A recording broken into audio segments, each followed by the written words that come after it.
Good morning, it's Thursday. I wanted to show you guys kind of like a hack on top of a bad hack.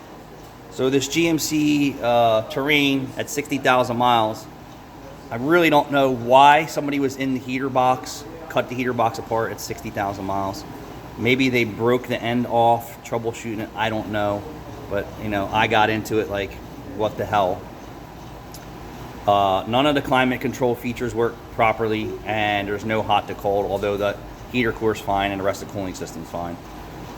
So we pulled it apart to get further into it, and then I'm going to show you other hack failed, and then I'm going to take you to it. So the other hack mechanic cut the whole heater box out on the side here, if you can see that. Let me zoom in.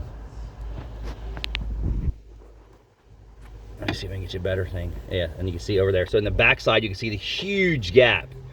When they set, what they did is use the plastic weld heat gun with the little staples, and they put like 3 staples in it, and then they put JB Weld at the bottom. I believe the JB Weld at the bottom is they actually nicked the heater core, because the heater core is right here, and there's JB Weld on the heater core.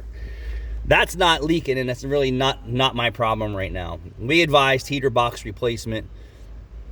And I don't know if we're going to go that far or not with this thing.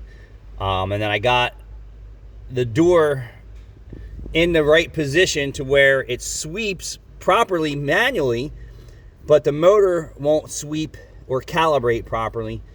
And we believe the module in the dash for the climate controller is damaged. What happened is, when this piece was inside the dash, when the door swept to cold to try and calibrate, it would bind on the area that's inside the box, and it's a rubber seal on the door, so when it comes up, it binds and stops right there, so it never go to warm or hot. And then once I figured out, you know, the hackery, how bad it was, and then the box was flexing, I was like, all right, well, what do I want to do? So I said, all right, well, I'm going to take a hose clamp, and this is the wider style hose clamp, and cut little pieces and then heat them up and stick them into there, and it gave it real good strength. And I have 3 on there. I don't know if you can see them all. There's 3. And that doesn't flex now when I go to move it back and forth. I think I'm going to add one more piece, but I'm going to do it on the other side.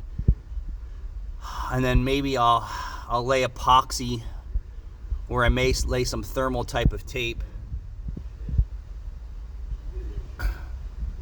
To seal the box. Problem is now, this won't calibrate, and also the mode positions won't calibrate. We software updated the vehicle, and it still doesn't work right. So there's a module behind here that probably was the problem with the car the whole time, but I don't know, because I got it so abortioned that I had to undo their poor hack work and get somewhere with it, because they don't.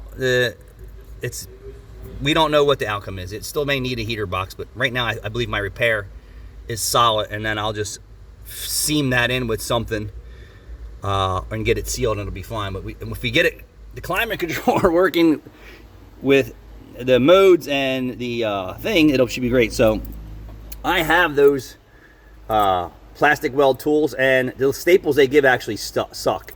So what I did was just cut down a hose clamp, and you can see how well it will bond in these areas and around it. So if you're looking for a more stronger plastic weld repair, don't discount a hose clamp, a MAP gas torch or a propane torch. I used a acetylene torch, got it red hot, stuck my seal pick, obviously stuck my seal pick through here like I was roasting marshmallows, and then got it hot, went in there and stuck it in the plastic, waited for it to cool, and then wiggled my seal pick out. All right, guys, thanks for watching.